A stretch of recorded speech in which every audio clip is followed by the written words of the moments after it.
शिरोळ तालुक्यात महापुराचा धोका वाढला। राधानगरी धरणाचे 4 स्वयंचलित दरवाजे उघडले। राधानगरी धरणाच्या पाणलोट क्षेत्रात कोसळत असलेल्या दमदार पावसामुळे राधानगरी धरण पूर्ण भरलंय। शुक्रवार दिनांक 25 जुलै रोजी रात्री 11 वाजता धरणाचे 3 तर आज शनिवार दिनांक 26 जुलै रोजी पहाटे 4:36 4 क्रमांकाचा दरवाजा उघडल्यानं एकूण धरणाचे 4 स्वयंचलित दरवाजे उघडलेत। दरवाजा क्रमांक 3, 4, 5 व 6 मधून 5712 क्युसेक इतका यासह बीओटी पॉवर हाऊस मधून 1500 क्युसेक असा एकूण 7212 क्युसेक इतका विसर्ग भोगावती नदी पात्रात होतोय।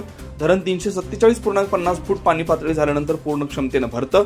शुक्रवारी सायंकाळी धरण पूर्ण क्षमतेने भरण्यास अर्धा फूट पाणी कमी होतं, पण सायंकाळनंतर पावसाचा जोर कायम राहिल्यानं रात्री धरण पाणी पातळी 347.50 फूट झाली आहे। त्यानंतर रात्री 11:11 5 क्रमांकाचा स्वयंचलित दरवाजा खुला झाला, तर शनिवारी पहाटे 4 वाजता 4 क्रमांकाचा खुला झाल्यानं शिरोळ तालुक्यातील महापुराचा धोका वाढला।